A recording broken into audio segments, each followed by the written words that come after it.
சர்வம் முருகார்ப்பணம். இன்றைக்கி நம்ம இதை பற்றி பார்க்க போகிறோன்னா பெண் சாபம். பெண்கள் கொடுக்கும் சாபம், அதான் பெண் சாபம்.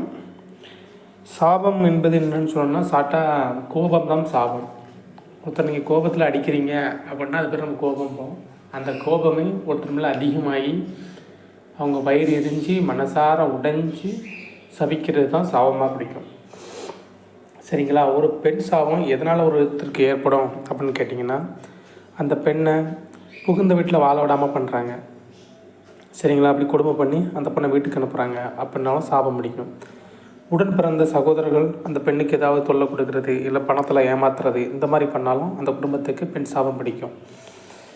இல்லைன்னா உடன் பிறந்தவர்கள் மூலமாக அந்த பொண்ணுக்கு மரணமோ, இல்லை அந்த பொண்ணோட வாழ்க்கையை வாழ விடாமல் தொல்லை பண்ணுறாங்க அப்படின்னா கண்டிப்பாக அவங்களுக்கும் சாபம் பிடிக்கும்.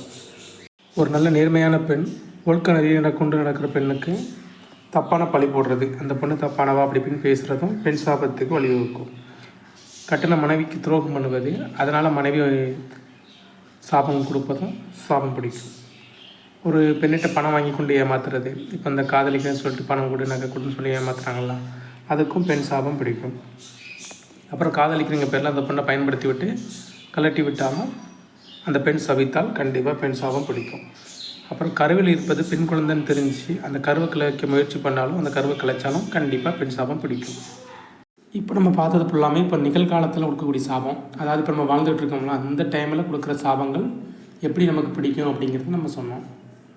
போன ஜென்மத்திலே பூர்வ ஜென்மத்திலே நம்ம இந்த மாதிரி பெண் சாபத்துக்கு ஆளாக்கப்பட்டிருக்கோம், அந்த சாபம் இப்போ நம்மளை பிடிக்குது அப்படின்னா அதுக்கு என்ன பண்ணணும்? நான் எப்போவுமே உங்கள்கிட்ட சொல்கிறது தான், சாபங்கிறது உடனே பிடிக்காது. இன்றைக்கி சொல்லிட்டு நாளைக்கு பிடிக்கவே பிடிக்காது. அதுக்கான கால தாமதம் தேவைப்படும். இதை வந்து நான் தாய் சாபங்கிற ஒரு வீடியோவில் உங்களுக்கு தெளிவாக சொல்லியிருப்பேன். அதுக்கு எவ்வளோ காலங்கள் தேவைப்படும் அப்படிங்கிறதையும் நான் சொல்லியிருக்கேன். சரிங்களா?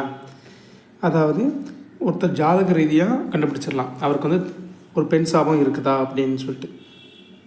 உதாரணத்துக்கு சொல்லணும்னா, சனியும் சந்திரனும் சேர்க்கை ஏற்பட்டிருந்தாலும் அவங்களுக்கு பெண் சாபம் கொஞ்சம் இருக்குதுங்கிறது உண்மை. இல்லைன்னா அவங்க ஒருத்தர் பார்த்துக்கிறது, இல்லைன்னா ஒருத்தரோட நட்சத்திரத்தில் இன்னொருத்தர் அமர்ந்திருக்கிறதும் பெண் சாபத்துக்குனான அறிகுறி தான்.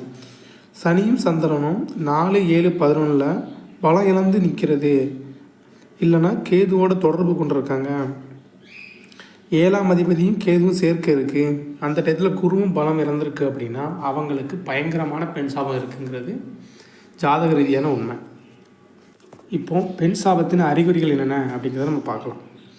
பெண் சாபம் இருக்குனாலே அவங்க வந்து பெரும்பாலும் இளம் வயதிலே பெற்றோர்கள் இழந்திருப்பாங்க, இழந்து ஆதரவு இல்லாமல் இருக்கக்கூடிய சூழ்நிலை ஏற்படும். சரிங்களா? இல்லைனா மனதை ரொம்ப கொடூரமாக காயப்படுத்துகிற அளவுக்கு அவங்களுக்கு ஒரு காதல் தோல்வி கண்டிப்பாக இருக்கும். இல்லை மனைவியால் சித்திரவதை, பிடிக்காத மன வாழ்க்கை, விவாகரத்து, இல்லை திருமணத்துக்கு தடை, திருமணத்துக்கு எவ்வளோ பொண்ணு தேடினாலும் அந்த பெண்களாலே அவமானம் ஏற்படும். ஆண் குழந்தைங்கிறதே அவங்க கூட பரம்பரையில் வாரிசாக இருக்காது, இல்லைனா குழந்தைகளே இருக்காது. பெண்களால் எப்போவும் அவமானமும் பிரச்சனையும் அவங்க வாழ்க்கையில் வந்து கொண்டே இருக்கும். பெண்களை வச்சு அவங்களுக்கு நிம்மதிங்கிறதே இருக்காது. இதுதான் அதோட அடையாளம். பெண் சாபத்தால் பாதிக்கப்பட்டவங்களுக்கு பெண்களால் தான் எப்பவும் வாழ்க்கையில் தொல்லை வந்து கொண்டே இருக்கும். செய்யாத தப்புக்கு பெண்ணால் பழி அப்படின்னு வந்து கொண்டே இருக்கும். சரிங்களா? இதுக்கு நம்ம இப்போ பரிகாரம் என்னென்னு பார்க்கலாம். எந்த பாவத்துக்கும் உச்சக்கட்ட பரிகாரங்கிறது புண்ணியம் செய்கிறது தான். சரிங்களா? அதுக்கடுத்து தான் தெய்வ வழிபாடு. இப்போ இதோட பரிகாரம் என்னென்னு நம்ம பார்த்தோம்னா, வயசான பெண்கள், உணவுக்கின்றி தவிக்கக்கூடிய பெண்களுக்கு சாப்பாடு வாங்கி கொடுக்கலாம், அவங்களுக்கு ட்ரெஸ் எடுத்து கொடுக்கலாம். இல்லையா அந்த ரோட்டோரம் இருப்பாங்க தெரியுமா, அவங்களுக்கு காய்கறி, அரிசி அந்த மாதிரி வாங்கி கொடுக்கலாம். இல்லை அந்த குழந்தைய வச்சுக்கிட்டு இருக்கக்கூடிய விதவை பெண்களுக்கு அந்த குழந்தைக்கு உண்டானது, அந்த அம்மாவுக்கு உண்டான சாப்பாடு, காய்கறி, புடவை, இந்த மாதிரி உதவி பண்ணலாம். இருக்கிறதே மிகப்பெரிய உதவினா ஒரு ஏழை பெண், அதாவது தாய் தந்தை இழந்த ஏழை பெண்ணுக்கு கல்யாணத்துக்கு திருமண உதவி பண்ணலாம். இந்த புண்ணியங்கள் எல்லாமே உங்களை பெண் சாபத்திலேருந்து கொஞ்சம் கொஞ்சமாக விடுவிச்சு உங்களை காப்பாற்றும். கண்டிப்பாக ஆன்மீக பரிகாரம்னு எடுத்துக்கிட்டிங்கன்னா, பைரவர், கால பைரவர் வந்து நீங்கள் எல்லா கோயிலையும் பார்க்கலாம்.